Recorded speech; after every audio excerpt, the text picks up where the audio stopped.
Hello dear students, welcome in our video lecture of structure of atom. પરમાણુનું બંધારણ ધોરણ 11 chapter બીજું આપણે ભણીએ છીએ. આપણે લાસ્ટ વિડિયોની અંદર કેથોડ રેસની પ્રોપર્ટીઝ ડિસ્કસ કરી હતી અને એમાં છેલ્લે એ વાત સુધી આપણે પહોંચ્યા હતા કે લોરેન્ટ્ઝ નામના સાયન્ટિસ્ટે કેથોડ પાર્ટિકલ્સને ઇલેક્ટ્રોન એવું નામ આપ્યું. સબ એટોમિક પાર્ટિકલ કે જે નેગેટિવલી ચાર્જ હોય એને ઇલેક્ટ્રોન કહેવાય. ત્યાં સુધીની ડિસ્કશન આપણે આની પહેલાના વિડિયોમાં કરી હતી. આ વિડિયોની અંદર આપણે આ ત્રણ શબ્દો વિશે વધારે જાણશું. ઇલેક્ટ્રોન કે જેના વિશેની ઓલમોસ્ટ અમુક માહિતી આપણે લાસ્ટ વિડિયોમાં શીખી ગયા છે. અત્યારે એને રિપીટ કરી અને આગળ વધશું. પ્રોટોન કેવી રીતના શોધાણા એનો એક એક્સપેરિમેન્ટ જોશું અને પછી ન્યુટ્રોનની ડિસ્કવરી કઈ રીતે થઈ એ પણ આપણે જોશું. તો નોટ અને પેન સાથે રાખો અને આપણે શીખવાનું શરૂ કરીએ.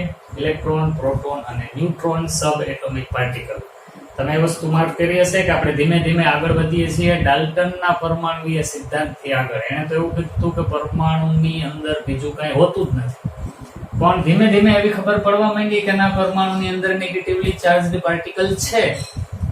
પછી હવે આજે આપણે ડિસ્કસ એ પણ કરશું કે પરમાણુમાં પોઝિટિવલી ચાર્જડ પાર્ટિકલ પણ છે. કઈ રીતે એની વાતો કરવામાં આવીએ. પહેલા ઇલેક્ટ્રોન વિશે થોડુંક જાણી લઈએ. સારું, તો આજનું આપણું કામ શરૂ કરીએ છીએ આપણે. તો સૌથી પહેલા કાલે જે શીખેલા હતા લાસ્ટ વિડીયોમાં એની આપણે ચર્ચા કરીએ. ઇલેક્ટ્રોન માટે E/m રેશિયો હતો 1.76 into 10⁻11 કુલમ પર કિલોગ્રામ. એવું આપણે લાસ્ટ વિડીયોની અંદર શીખ્યા હતા. એના પછી હતું charge on electron, that means E-, any value કેટલી? તો કે -1.602 into 10⁻19 કુલમ. આ પણ આપણે લાસ્ટ વિડીયોમાં ડિસ્કસ કરી લીધી હતી. ત્યારબાદ ઇલેક્ટ્રોનનું દળ, માસ ઓફ ઇલેક્ટ્રોન, રેસ્ટ માસ જેને કહેવાય, સ્થિર ઇલેક્ટ્રોન હોય ત્યારે એનું દળ કેટલું હતું? તો કે 9.108 into 10⁻31 kilogram.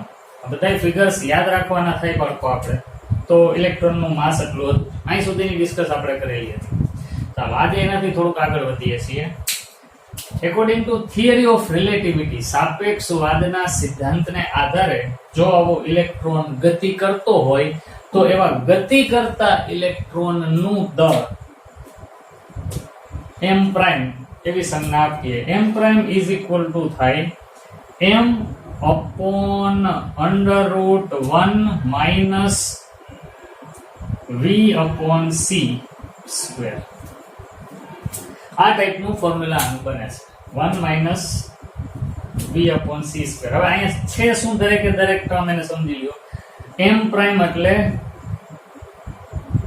High speed electron નું માસ, m એટલે એનું રેસ્ટ માસ, v એટલે વેલોસિટી ઓફ ઇલેક્ટ્રોન એટલે કે ઇલેક્ટ્રોનનો વેગ, અને c એટલે પ્રકાશનો વેગ.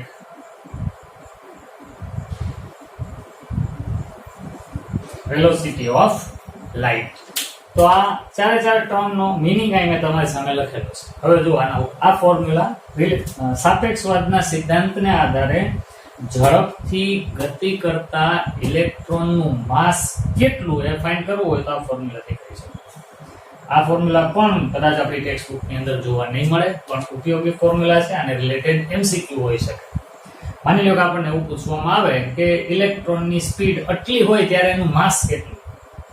તો ઇલેક્ટ્રોનનું માસ તો આપણને ખબર જ છે, 9.108 into 10⁻31 ઈ રેસ્ટ માસ. અહીં લખવાનું 1 - તમને જે સ્પીડ આપેલી હોય ક્વેશ્ચનમાં એની વેલ્યુ અહીંયા, સ્પીડ ઓફ લાઇટ તો આપણને ખબર જ છે 10⁸.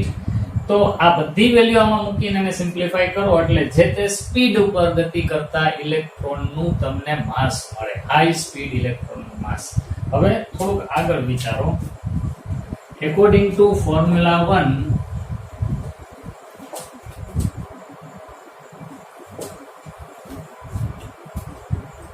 આ સૂત્રને ધ્યાનમાં રાખીને હું એક વસ્તુ અહીં લખું છું, તમે જરાક મને વિચારીને કહી દો. જો કોઈ ઇલેક્ટ્રોન પ્રકાશની સ્પીડથી ગતિ કરતો હોય તો તેનું માસ, તેનું દળ m પ્રાઇમ કેટલું થશે?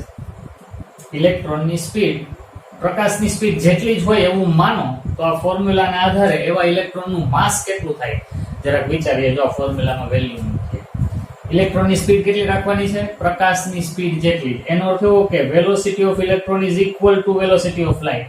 એટલે આ બે વસ્તુ સેમ થાય. વેલોસિટી ઓફ લાઇટ c, પણ ઇલેક્ટ્રોનની સ્પીડ પણ પ્રકાશની સ્પીડ જેટલી જ, એટલે અંશ અને છેદ બે સરખા. તો આ બે કેન્સલ થઈ જાય, એની વેલ્યુ આવે 1. 1 નો સ્ક્વેર એ 1 જ થાય, તો 1 માઇનસ 1 એટલે થાય 0. 0 નું સ્ક્વેર રૂટ એ 0 જ થાય, તો કોઈ પણ ના ડિનોમિનેટરમાં 0 આવે. એટલે આવું થાય m prime is equal to m upon 0. અને કોઈનો છેદ 0 હોય તો એની વેલ્યુ કેવી થાય? ઇનફાઇનાઇટ, અનંત. તો બહુ મહત્વનું સ્ટેટમેન્ટ હવે હું અહીં લખું છું, લાલ કલરથી લખી દઉં તમને કે જો ઇલેક્ટ્રોન પ્રકાશની ઝડપથી ગતિ કરતો હોય તો તેનું માસ એટલે કે દળ અનંત હોય. આ બધું સૈદ્ધાંતિક વસ્તુ છે બાળકો. ઇલેક્ટ્રોન પ્રકાશની સ્પીડથી ક્યારેય ગતિ કરી શકે નહીં, પણ જો એ પ્રકાશની સ્પીડથી ગતિ કરતો હોય તો એનું દળ કેટલું માપી ન શકાય એટલું. ઇનફાઇનાઇટ, અનંત દળ એનું બની જાય. કામનું સ્ટેટમેન્ટ છે. આ બધી સૈદ્ધાંતિક વસ્તુઓ ફોર્મ્યુલાના મિનિંગ આપણે કાઢતા શીખવું જોઈએ. આ ચેપ્ટરની અંદર એવા ઘણા બધા ફોર્મ્યુલા આવશે કે જેના આપણે આ રીતના મિનિંગ કાઢશું. સારું, હજી આગળ ઇલેક્ટ્રોન વિશેની આપણી માહિતીને વધારીએ છીએ. આપણે ઇલેક્ટ્રોનનો ચાર્જ બાય માસ રેશિયો જોયો, ચાર્જ જોયો, ઇલેક્ટ્રોનનું માસ પણ ફાઇન્ડ આઉટ કર્યું. હાઈ સ્પીડ ઇલેક્ટ્રોનના માસ ને કઈ રીતે કેલ્ક્યુલેટ કરી શકાય, અને જો એ ઇલેક્ટ્રોન લાઇટની સ્પીડથી જતો હોય તો એનું માસ કેટલું. આટલી ઇન્ફોર્મેશન આપણે અત્યારે લખેલી છે. બાકી અહીંયા જગ્યા છે એમાં સમાઈ જશે. જો કે આપણે લખી નાખીએ. માની લો કે હું એમ કહું કે કોઈ એમ પૂછે mass of 1 mole electron, 1 mole ઇલેક્ટ્રોનનું માસ કેટલું? તો ભાઈ સીધી વાત, mass of 1 electron multiplied by mass of 6.022 into 10 to the power minus 3. એટલે 1 મોલ ઇલેક્ટ્રોન એટલે કેટલા? તો કે 6.022 into 10 to the power minus 23 electron નું માસ. એટલે કે 6.022 into 10 to the power 23 multiplied by mass of electron કેટલું છે? mass of electron that is 9.108 into 10 to the power minus 31 this much kilogram. એક ઇલેક્ટ્રોન નું દળ એટલું હતું, પણ આપણને શું કીધું? 1 મોલ ઇલેક્ટ્રોન નું દળ. પણ 1 મોલ એટલે તો આટલા થાય. તો 1 ઇલેક્ટ્રોન ના માસ ને આટલાથી મલ્ટીપ્લાય કરીએ એટલે આપણને 1 મોલ ઇલેક્ટ્રોન નું માસ મળે. આપણે એને કેલ્ક્યુલેટ કરી જ લઈએ. 6.022 multiplied by 9.108, that is 54.848. 54.848 multiplied by, હવે પાવર નું કેલ્ક્યુલેશન કરી લો. તો આ 31 છે નેગેટિવ, 23 છે પોઝિટિવ, તો -31 પ્લસ 23 એટલે અહીંયા આવશે -8.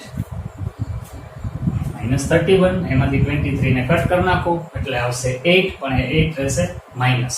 હવે આપણે એક ડિજિટ પછી પોઈન્ટ આવે એવા ફોર્મમાં ગોઠવી દઈએ તો આવું થાય 5.4848 into 10 to the power. હવે જો તો ડેસિમલ પોઈન્ટ આગો જાય આ સાઈડ, આપણે પહેલા ચેપ્ટર વખતે ડિસ્કસ કરી ગયા છે.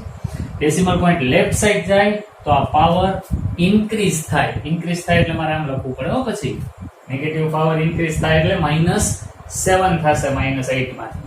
અને આને જો તમે રાઉન્ડિંગ ઓફ કરો, 4 પછી 8 છે, એનો અર્થ એવો થયો કે તમે આને 5 કહી શકો. તો 5.5 into 10 to the power -7 આટલા કિલોગ્રામ એ શું છે? 1 મોલ ઇલેક્ટ્રોન નું માસ છે. 1 મોલ ઇલેક્ટ્રોન નું માસ એટલું થાય. હજી બે વસ્તુ આપણે ઇલેક્ટ્રોન વિશે જાણવી છે. એ છે ઇલેક્ટ્રોનની રેડિયસ, અને રેડિયસ મળી જાય તો એનું વોલ્યુમ પણ મળી જાય, જેની ડિસ્કશન હમણાં જ આપણે કરીએ.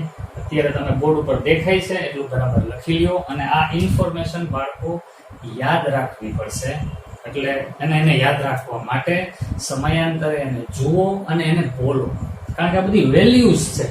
આ વેલ્યુ આપણને યાદ હોવી જોઈએ. જો આ યાદ ન હોય ફોર્મ્યુલા અને વેલ્યુ, તો પછી આપણે એનો ઉપયોગ નહીં કરી શકીએ. પોઝ કરીને પેલા હાલો.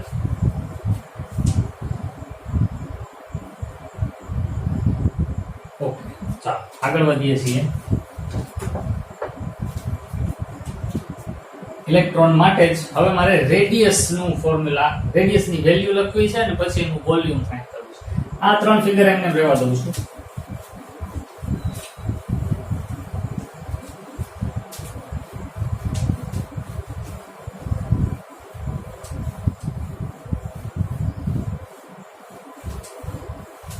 અને હવે 1 મોલ ઇલેક્ટ્રોન નું માસ પણ એમને લખી જ રાખું છું.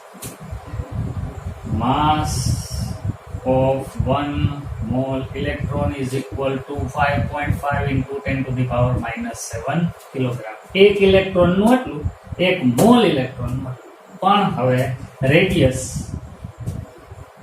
ઓફ ઇલેક્ટ્રોન, ઇલેક્ટ્રોનની ત્રિજ્યા. તો ઇલેક્ટ્રોનની ત્રિજ્યા કેટલી? Radius of electron is equal to 4.28 into 10 to the power minus 14 centimetre. આ યાદ રાખવી પડશે. આ વેલ્યુ પણ બાળ 4.28 into 10 to the power minus 14 centimetre. આ ઇલેક્ટ્રોનની રેડિયસ છે. માણસોએ કઈ રીતે એક્સપેરિમેન્ટ કરીને આ વસ્તુ ગોતી હશે, જરાક આશ્ચર્ય થાય એવી વાત છે બાળકો. જે આપણે જોઈ પણ નથી શકતા એના વિશેની આટલી ડિટેલ્ડ ઇન્ફોર્મેશન ઈ સમયના સાયન્ટિસ્ટ લઈ આવ્યા. આજે આપણી પાસે ઘણું બધું છે. આપણી પાસે ઇન્ટરનેટ છે, આપણી પાસે આટલા બધા ઇક્વિપમેન્ટ છે, આટલું ડેવલપ્ડ સાયન્સ છે, છતાંય આજે આપણે આ કક્ષાનું રિસર્ચ કેમ નથી કરી શકતા? ખરેખર એ પ્રશ્ન આપણે આપણી જાતને પૂછવો જોઈએ. ખાસ કરીને આપણા દેશના લોકો, આપણા દેશના યુવાનો, તમારા જેવા બાળકો કે જેનો સમય કંઈક અનપ્રોડક્ટિવ કામમાં વધારે ખર્ચાતો હોય એવું છે. એટલે આપણને નથી કોઈ નોબેલ પ્રાઇઝ મળતા, કે આપણામાંથી નથી કોઈ એવા સંશોધનો થતા કે જે આખા જગતને કંઈક નવીન આપે. તો ખરેખર આ બાબતે થોડુંક વિચારવું જોઈએ, થોડુંક ફોકસ કરવું જોઈએ. આપણું એજ્યુકેશન બહુ જ જાજુ છે. આપણે ભણીએ છીએ જાજુ, પણ ખરેખર આપણે પરીક્ષા માટે જ ભણીએ છીએ. આપણે શીખવા માટે ભણતા હોઈએ એવું બહુ જ ઓછું છે. તો ખરેખર શીખવા માટે ભણો, કંઈક નવીન આપણે આપણી મેળે ડિસ્કવર કરી શકીએ એવું પણ કંઈક કરો. જો એવું કરશું તો જ ખરા અર્થમાં આપણે જગતને કંઈક આપી શકશું. વિચારવા જેવી વાત છે. ખાલી સોશિયલ મીડિયામાં મેસેજીસ વાયરલ કરવા અને હિન્દુ મુસ્લિમમાં વૈમનસ્ય ફેલાવવું, એ જ પ્રવૃત્તિમાં હું તો અત્યારનો આપણા દેશનો યુવાન રોકાયેલો હોય એવું મને સોશિયલ મીડિયા જોઈને તો દેખાય છે. તમે એનો એક ભાગ ના બની જતા. ખાસ ધ્યાન રાખજો. દેશનું ખરા અર્થમાં હિત ઈચ્છતા હો તો આ બધી જ બાબતોને સાઈડમાં મૂકી સાયન્સ ઉપર ફોકસ કરો. દેશનું ભલું કેમાં થશે એના માટે હું શું કરી શકું, હું શું યોગદાન આપી શકું, એના ઉપર ફોકસ કરો. સારું, આગળ વધીએ. હવે રેડિયસ કોઈની મળી જાય તો એનું વોલ્યુમ, કદ પણ મળી જાય. વોલ્યુમ ઓફ ઇલેક્ટ્રોન, ઇલેક્ટ્રોનનું કદ. હવે volume, electron is a sphere, ગોળો છે. હવે ગોળાનું કદ, વોલ્યુમ ઓફ સ્ફિયર, એનું તો ફોર્મ્યુલા તમને આવડે જ છે. ફોર્મ્યુલા શું થાય? 4/3πr³. કોઈ પણ ગોળાનું ઘનફળ કહીએ ગુજરાતીમાં તો 4/3 પાય ઘન થાય. હવે 4/3 ને પાઈ ની વેલ્યુ તો છે જ, r ની વેલ્યુ આ રહી, મૂકી દઈએ, સિમ્પ્લિફાય કરીએ એટલે ઇલેક્ટ્રોન નું વોલ્યુમ મળી જાય બાળકો. તો 4/3 multiplied by 22/7, 3.14 લખો તો પણ ચાલે, પણ એની એક્ઝેક્ટ વેલ્યુ નથી. Multiplied by 4.28 into 10 to the power minus 14 અને એનો ક્યુબ કરવા. હવે ચાલો આને સિમ્પ્લિફાય કરીએ. તો અહીંયા આપણે આવી રીતના કરીએ, 22 ચોકુ 88 ના છેદમાં 7 તેરી 21. પેલા તો હું કરી નાખું. અને multiplied by 4.28 into 10 to the power -14 અને એનો ક્યુબ તો છે જ. ચાલો હવે એને સિમ્પ્લિફાય કરીએ, કેલ્ક્યુલેટરનો ઉપયોગ કરી લઈએ, પછી જે વેલ્યુ આવે ને આપણે યાદ રાખી લઈશું. તો 4.28 નો ક્યુબ પેલા કરી નાખું. 4.28 મલ્ટીપ્લાઈડ બાય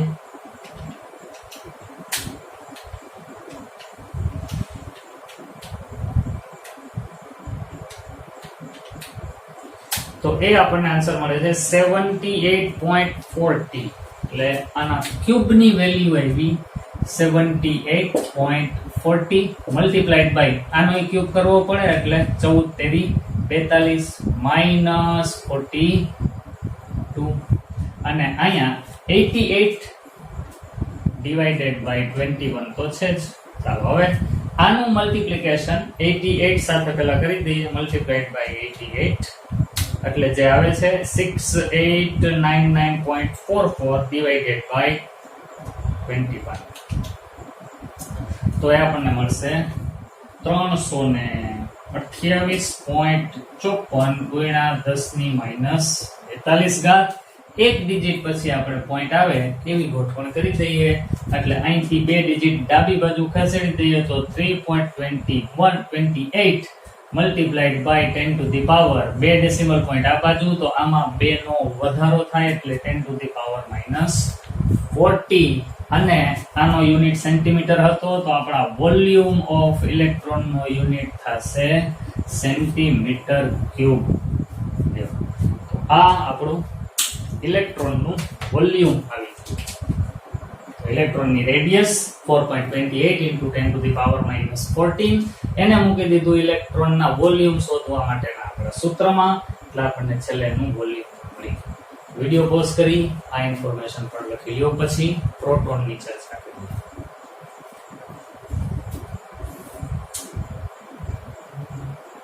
ઓકે, ચાલો તો હવે આને આપણે જવા દઈએ છીએ અને વાત લઈ આવીએ પ્રોટોન. તો પહેલા પ્રોટોન કઈ રીતે શોધાણા, બહુ ઇન્ટરેસ્ટિંગ સ્ટોરી છે. આપણે પહેલા એ સ્ટોરીને સમજીએ. એક વૈજ્ઞાનિકનું નામ તમારે એમાં યાદ રાખવું પડશે, ગોલ્ડસ્ટીન. ગોલ્ડસ્ટીન નામનો સાયન્ટિસ્ટ. Discovery of proton.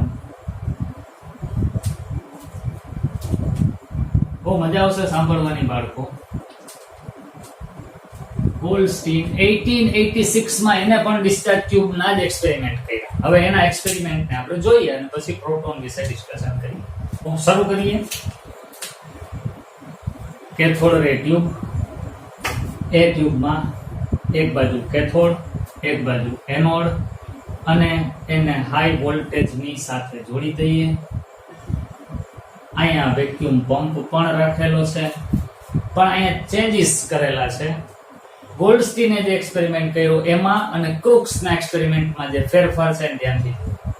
આને બે ફેરફાર કર્યા. પહેલો ફેરફાર, આને જે કેથોડ લીધો ને પરફોરેટેડ લીધો.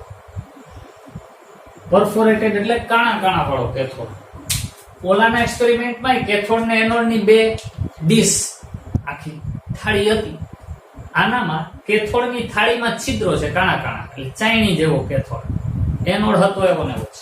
એટલે આ બેટરીનો નેગેટિવ પોલ, આ પોઝિટિવ પોલ. નેગેટિવ પોલની સાથે જે જોડેલું છે એ આપણો પરફોરેટેડ કેથોડ, છિદ્રાળુ કેથોડ. અને આ આપણો નોર્મલ જે એનોડ હોવો જોઈએ એવો છે. અને બીજો ચેન્જ એ કર્યો કે આની અંદર હાઇડ્રોજન ગેસ ભરી દીધો. અમુક ચોક્કસ પ્રેશર રાખી હાઇડ્રોજન ગેસ ભર્યો. હવે જોજો ધ્યાનથી, જેવું સ્વિચ ચાલુ કરીએ તો સ્વાભાવિક રીતે આપણે જાણીએ છીએ હવે તો કે કેથોડ માંથી અમુક રેઝ નીકળશે ઇનવિઝિબલ, જે અહીંયા ભટકાય અને ગ્લો ઉત્પન્ન કરશે. તો એ કેથોડ રે હતા, એ આની પહેલાના એક્સપેરિમેન્ટમાં હતા. પણ આ એક્સપેરિમેન્ટમાં સ્વિચ ચાલુ કરી એટલે અહીંયા તો ગ્લો, પ્રકાશનો ચમકારો થયો જ. અહીંયા ગ્લો થયો, ચમકારો થયો. આ બાજુ પણ આ બાજુ જે ચમકારો થયો એ શું હોવું જોઈએ? તો હવે એનો જવાબ ગોતવામાં ગોલ્ડસ્ટીનને બહુ વાર ન લઈ. શું કામ? તો કે એની પાસે એક આધાર હતો. કયો આધાર? તો કે કેથોડ રેના એક્સપેરિમેન્ટમાં અહીંયા ગ્લો મળતો હતો તો નક્કી કેથોડમાંથી નીકળતા કોઈ કિરણો, રેસને કારણે મળતો હતો. તો અહીંયા જો ગ્લો મળતો હોય આની પાછળના ભાગે, તો તરત જ એવો વિચાર મનમાં આવી જાય કે એ ગ્લો એનોડ માંથી નીકળતા કોઈ ઇનવિઝિબલ રેઝ ને કારણે હશે. જે બોલું છું એ ઘટનાને બરાબર એ જ રીતે સાંભળો. અહીંયા મળતો ગ્લો એ ખરેખર એનોડ માંથી નીકળતા કોઈ કિરણોને કારણે હશે. એવું એને શું કામ માનવાનું થયું? તો કે આની પહેલાના એક્સપેરિમેન્ટમાં એવું હતું કે અહીંયા ગ્લો મળતો હતો ને તો એ કેથોડ માંથી નીકળતા કિરણોને કારણે મળતો હતો. તો હવે અહીંયા કેથોડ ની પાછળ જો ગ્લો મળે, ચમકારો દેખાય, તો તરત જ એવો વિચાર આવી જાય કે એનોડ માંથી નીકળતા કિરણોને કારણે હશે. તો ઉતાવળમાં શબ્દ બોલું છું, ઉતાવળમાં એણે આ કિરણોને એનોડ રેઝ એવું નામ આપી દીધું. નામ ઓલામાં કેમ કેથોડ રેઝ, એમાં એનોડ રેઝ એવું કહી દીધું. શું કામે? કારણ કે તેવું માનવામાં આવતું કે તે એનોડ માંથી નીકળે છે એવું મનાતું. એવું છે નહીં. શું કામે? તો એની પાછળનું રીઝન જુઓ. જો એનોડ રેઝ એનોડ માંથી જ નીકળતા હોત તો ઓલા લોકોએ એક્સપેરિમેન્ટ કર્યું એમાંય દેખાવા જોતા હતા ને. ક્રુક્સના પ્રયોગમાં અહીંયા જ ખાલી ચમકારો થતો હતો, અહીંયા નહોતો થતો. કા ભાઈ? થાવો જોતો. છતાંય આ એનોડ માંથી જ નીકળે છે એવી ગેરંટી નહીં. પછી બીજો એક્સપેરિમેન્ટ કર્યો આણે જ, ગોલ્ડસ્ટીને જ. આ જ એક્સપેરિમેન્ટમાંથી બધો હાઇડ્રોજન ગેસ શોષી લીધો અને પાછા હાઈ વોલ્ટેજ એપ્લાય કર્યા. અહીંયા ગ્લો મળ્યો કેનો? કેથોડ રેઝનો પહેલા મળતો તેમ જ, પણ અહીંયા કાંઈ ન મળ્યું. એના ઉપરથી એને ખબર પડી કે યાર આ જે ગ્લો અહીંયા મળે છે કેથોડની પાછળ, એને મેં નામ આપી દીધું એનોડ રેઝ, પણ એ ખરેખર એનોડ માંથી નીકળતા હોય એવું હવે કહી શકાય એમ નથી. કારણ કે અહીંયા વાયુ ભર્યો તો એટલે અહીંયા ગ્લો થતો હતો. જો વાયુ વિના આને આ એક્સપેરિમેન્ટ કરું તો અહીંયા ગ્લો નથી થતો. તો એનોડ રેઝ મળવા પાછળનું કારણ એનોડ નથી, પણ આ એનોડ ને કેથોડ ની વચ્ચે ભરેલો વાયુ છે. એટલે હવે વાત અહીંયા આવીને અટકી કે ત્યારબાદ એ ખ્યાલ આવ્યો કે એનોડ રેઝ તે એનોડ માંથી નીકળતા નથી, પરંતુ એનોડ અને કેથોડ ની વચ્ચે ભરેલા વાયુમાંથી, ગેસમાંથી નીકળે છે. આ મહત્વની વાત પછી જાણવા મળી. કેવું સ્ટેપ બાય સ્ટેપ આ લોકો ઇન્વેસ્ટિગેશન કરે છે અને વિચારે છે. ભૂલ એ લોકોની પડે છે. આ તો પહેલી વહેલી જ ભૂલ છે. આ ચેપ્ટરમાં સાયન્ટિસ્ટોની ભૂલ તમને જાજી જોવા મળશે. છતાંય એ સાયન્ટિસ્ટોનું બધું ઇન્વેન્શન આપણે ભણશું. એટલે એની પાછળથી આ શીખજો બાળકો કે કાંઈક નવું કરો. ભૂલ તો પડશે તો કાંઈ વાંધો નહીં, ભલે ભૂલ પડે, એમાં શું કરું? ભૂલ પડશે તો કંઈક શીખવા મળશે. જે લોકો ભૂલ જ નથી કરતા એ બહુ મોટી ભૂલ કરે છે, કારણ કે શીખી જ નથી. તો એના બધા પુરાવા છે બાળકો. એનોડ રેઝ એવું પેલા ઉત્સાહમાં કહી દીધું, પછી ખબર પડી કે એનોડ માંથી નથી નીકળતા. એનોડ માંથી જો નીકળતા હોત તો આ ગેસ ન ભર્યો હોત તોય નીકળતા હોત, પણ ગેસ ભરેલો હોય ત્યારે જ અહીંયા ગ્લો થાય છે. એટલે એનોડ કિરણો ખરેખર એનોડ માંથી નથી, પણ એનોડ અને કેથોડ ની વચ્ચે ભરેલા વાયુ માંથી ઉત્પન્ન થતા હોવા જોઈએ. હવે એનાથી આગળ વાત કરીએ. વિડીયો પોઝ કરીને પેલા બાળકો આ ફિગર અને આ 2 પોઈન્ટ લખી લો, કારણ કે મારે ચેકિંગ ની આજે બીજું લખવું પડશે. ચાલો આગળ વધીએ છીએ. જોજો ધ્યાનથી. તો 2 વસ્તુ સાબિત થઈ ગઈ. પહેલા કીધું એનોડ રેઝ એનોડ માંથી નીકળે છે. પછી ખબર પડી કે ના, એ એનોડ માંથી નથી નીકળતા, એ એનોડ ને કેથોડ ની વચ્ચેના વાયુ માંથી નીકળે છે. આ વાત ખાસ યાદમાં રાખજો. કેથોડ કિરણો કેથોડ માંથી નીકળે છે પણ એનોડ કિરણો એનોડ માંથી નીકળતા નથી. એનું ખાલી નામ એનોડ કિરણો અપાઈ ગયું. પછી એનું નામ કેનાલ રેઝ એવું પણ આપવામાં આવ્યું. આગળ વધીએ છીએ. હવે ઈ એનોડ રે ની પ્રોપર્ટી, હવે એનો અભ્યાસ કરવો તો સાવ સહેલો, કારણ કે ઓલા લોકોએ કેડી તો બનાવી જ દીધી હતી. બસ ઈ કેડી ઉપર આને ચાલવાનું હતું. તો પહેલું કામ આને શું કર્યું, ગોલ્ડસ્ટીને એને જેમ ઓલા લોકોએ અહીં નતા ઇલેક્ટ્રોડ બે ગોઠવા, તો કેથોડ રે પોઝિટિવ ઇલેક્ટ્રોડ તરફ ડેવિએટ થયા હતા, એમ આ ભાઈએ નક્કી કર્યું કે હાલો આપણે ઇલેક્ટ્રોડ ગોઠવીએ. એને બે અલગ ઇલેક્ટ્રોડ અહીં ગોઠવા, અહીં નેગેટિવ અહીં પોઝિટિવ. તો જે એનોડ રેસ આ બાજુ આવતા હતા એ બધાય આ બાજુ ડેવિએટ થયા, એટલે અહીંયા ગ્લો મળ્યો. તરત જ ઓલાના મગજમાં લાઈટ થઈ ગઈ કે વાહ, આપણને કંઈક નવીન તો મળ્યું. એટલે એને એવો મુદ્દો તાર્યો કે એનોડ રેસ ના માર્ગમાં વિદ્યુત ક્ષેત્ર ઇલેક્ટ્રિક ફિલ્ડ લાગુ પાડતા તે નેગેટિવ પોલ તરફ, ઋણ ધ્રુવ તરફ, નેગેટિવ પોલ તરફ વળે છે, જે સાબિત કરે છે કે એનોડ રેસ કેવા હોવા જોઈએ, ધન વીજભારિત હોવા જોઈએ. આના માર્ગમાં ઇલેક્ટ્રોડ મૂક્યો તો આ એનોડ રેસ જે અહીંયા ગ્લો કરતા હતા એને બદલે હવે ઇલેક્ટ્રિક પ્લેટ મૂકવાથી નેગેટિવ પોલ બાજુ વળી ગયા, તો ગ્લો અહીંયા થવા માંડ્યો. તો એના ઉપરથી એવું સાબિત થાય છે કે આ એનોડ રે પોઝિટિવલી ચાર્જડ હોવા જોઈએ. કેથોડ રે નેગેટિવલી ચાર્જડ હતા, કારણ કે પોઝિટિવ પોલ તરફ એટ્રેક્ટ થતા હતા.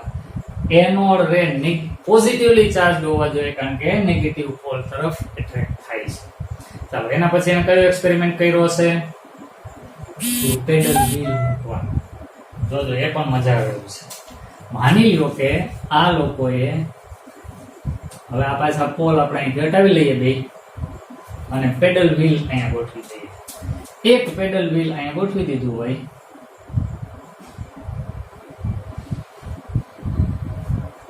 થોડુંક મોટું પેડલ વ્હીલ, ઓલા કરતા મોટી ફુદેડી ચકેડી. તમે જાણો છો કે ચકેડીમાં જો મુંજા છો, ધ્યાન દેજો બરાબર. અહીંયા જેવી સ્વિચ ચાલુ કરશો એવા કેથોડ રે તો કેથોડ માંથી નીકળે જ છે. પહેલા એક્સપેરિમેન્ટ વાળા એ આમ જાય છે, એનોડ રે નીકળે છે એ આ બાજુ આવે છે. અહીંથી નથી નીકળતા, ગેસ માંથી નીકળે છે પણ આ બાજુ આવે છે. તો હવે આ ચકેડી કઈ બાજુ ફરશે, પેલા તમારી મેળે વિચાર કરી લ્યો, પછી હું બોલું. કેથોડ રે આમ જાય છે એટલે આ ફુદેડીને આમ ધક્કો મારે તો એ આમ ફરવી જોઈએ, પણ ઓલી બાજુથી એનોડ રે આવે છે તો એ ફુદેડીને આમ ફેરવવાની ટ્રાય કરશે, તો આ ફુદેડીનું શું થશે? ચાલો જોજો, ત્યાં એક્સપેરિમેન્ટ કર્યો ને એટલે ખબર પડી કે આ હાઇડ્રોજન ગેસ ભરેલી આ ટ્યુબમાં જ્યારે હાઈ વોલ્ટેજ કરંટ પાસ કરીએ ત્યારે આ ફુદેડી કેથોડ રે વખતે જે બાજુ ફરતી હતી ને એના કરતા ઊંધી બાજુ ફરે છે. કેથોડ રે આમ જાય છે તો એ ફુદેડીને એમ ફેરવતા એનોડ રે આ બાજુ આવે છે એટલે ફુદેડીને આ બાજુ ફેરવે છે. તો કેથોડ રે ની હાજરી છે ને એનોડ ની હાજરી છે, છતાંય ફુદેડી તો આ બાજુ એનોડ રે ના ધક્કાને કારણે ફેરી હોય એવું લાગે છે. આવું તો જ બને બાળકો કે કેથોડ પાર્ટિકલ દ્વારા લાગતા ધક્કા કરતા ઓલા એનોડ પાર્ટિકલ દ્વારા લાગતો ધક્કો વધુ પાવરફુલ હોવો જોઈએ. મગજમાં ઉતરે છે? એક અક્ષય વિચારો, બહુ મજા આવશે કે આ લોકોએ કઈ રીતે પ્રોટોન સુધી પહોંચ્યા. તો કેથોડ પાર્ટિકલ થી ફુદેડી ફરતી હતી, એ જ ફુદેડી હવે હાઇડ્રોજન ગેસ ભરેલી ડિસ્ચાર્જ ટ્યુબમાં એના કરતા ઊંધી બાજુએ ફરવા માંડી. એ એવું બતાવે છે કે કેથોડ પાર્ટિકલ કરતા એનોડ પાર્ટિકલ, એનોડ એ પાર્ટિકલ જ છે ને એનું માસ વધારે છે. તો અહીંયા હું આમ લખું છું, એનોડ રેસ એ પેડલ વ્હીલ ને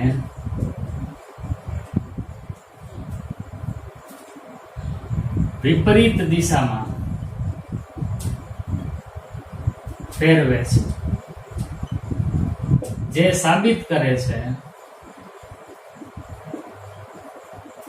કે કેથોડ રે કરતા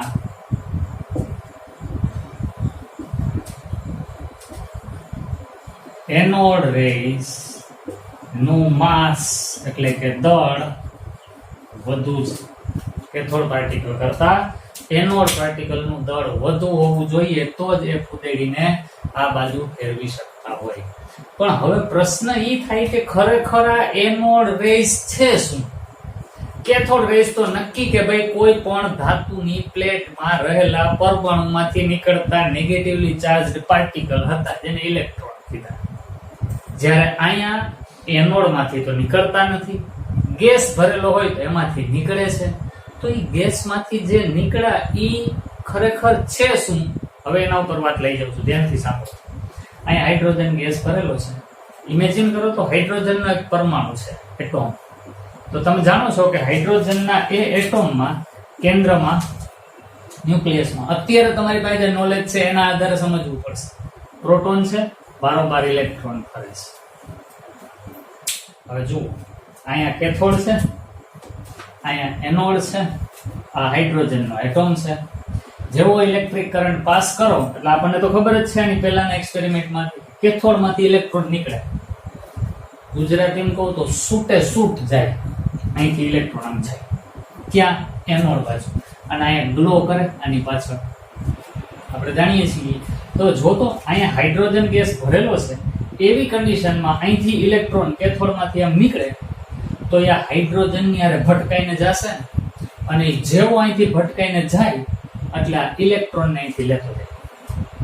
અહીંથી નીકળેલો ઇલેક્ટ્રોન આ હાઇડ્રોજનના ઇલેક્ટ્રોનને આંટી દે અને એને લઈ જાય ઓલી બાજુ. અને શું કામ ઓલી બાજુ લઈ જશે? તો કે આની અને આ ઇલેક્ટ્રોન વચ્ચે આકર્ષણ હતું. પણ હવે વાં ઓલો એનોડ છે પોઝિટિવલી ચાર્જ, આ ઈ આ ઇલેક્ટ્રોનને ખેંચતો તો હશે જ. એમાં વળી આને ભટકાય અને આનું આકર્ષણ તોડી નાખ્યું. પરિણામે આ ઇલેક્ટ્રોન અહીંથી જાતો તો ઇલેક્ટ્રોન સીધા એનોડની પાછળ ભટકાણ એટલે એક ગ્લો થયો. હવે સમજવા જેવું, આ જે ન્યુટ્રલ તટસ્થ એટોમ હતો કે જેમાં પ્રોટોન અને ઇલેક્ટ્રોન બેય હતા એમાંનો ઇલેક્ટ્રોન તો વયો ગયો. તો હવે આ એટોમ ન્યુટ્રલ ન રહ્યો, તટસ્થ ના રહ્યો. એ કેવો બની ગયો?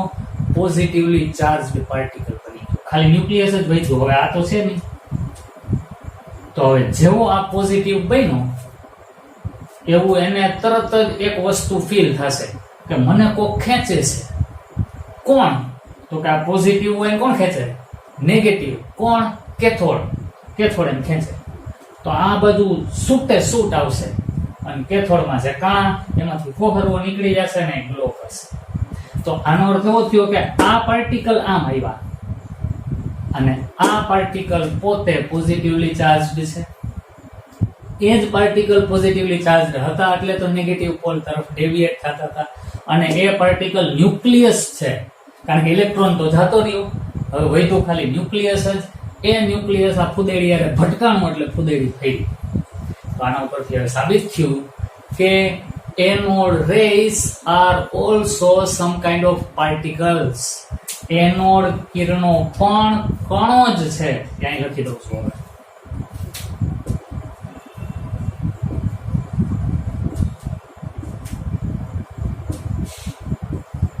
એનોડ રેસ પણ પાર્ટિકલ છે જે નળીમાં ભરેલા વાયુમાંથી બને છે. અને આ એનોડ પાર્ટિકલ્સ ને ગોલ્ડસ્ટીને પ્રોટોન નામ આપ્યું. જો જનરલી કણો હોય ને એના નામની પાછળ ઓન એવો શબ્દ લેટિન ભાષામાં લાગે. Proton, neutron, electron, positron, graviton. તો કણ માટે પાછળ ઓન શબ્દ આવે ને એ ટાઈપનો શબ્દ. હવે જો ગોલ્ડસ્ટીનની કેવી ચાલાકી. ગોલ્ડસ્ટીનનો એક્સપેરિમેન્ટ થયો એ પહેલા કયો એક્સપેરિમેન્ટ થઈ ગયો? આ બધું વિચારતા આપણને મગજની અંદર આ બધી વાતો આવશે. કેથોડ રે નો એક્સપેરિમેન્ટ પહેલા થઈ ગયો. કેથોડ રે એટલે જ ઓલા ઇલેક્ટ્રોન પાર્ટિકલ. તો ખરેખર ઈ પાર્ટિકલ નું નામ ઇલેક્ટ્રોન અપાણું બહુ મોડું 1897 પછી છે તેનું નામ ઇલેક્ટ્રોન અપાણું. પણ ઈ એક્સપેરિમેન્ટ થઈ ગયો હતો 78 માં. ઈ પછી 86 માં આ ભાઈ એક્સપેરિમેન્ટ કર્યો. એને પાર્ટિકલ ની ખબર પડી, પોઝિટિવલી ચાર્જ્ડ પાર્ટિકલ. એ પાર્ટિકલ ને એને નામ આપી દીધું પ્રોટોન. હવે નામનો અર્થ કરીએ ને એટલે અમને ખબર પડશે. પ્રોટોસ એટલે થાય આદિ, સાવ શરૂઆતનું પ્રિમિટિવ, આદિ માનવ હોય ને એમ. પ્રોટોન નું ગુજરાતી કરો ને તો થાય આદિ કણ, સૌથી પહેલો કણ. એવું નામ આને આપ્યું. વિચાર તો કરો કેટલી બુદ્ધિ વાપરીને એને નામ આપ્યું. એનું કણ બીજું છે, પેલું નથી. પેલું તો ઇલેક્ટ્રોન છે, કારણ કે પેલા એ શોધાણું. આનો કણ તો બીજો શોધાણો કહેવાય, છતાંય એને નામ પેલા આપી દીધું આદિ કણ. ખરેખર આ સેકન્ડ આદિ કહેવાય, આદિ નહીં, પણ એને નામ આપી દીધું પ્રોટોન.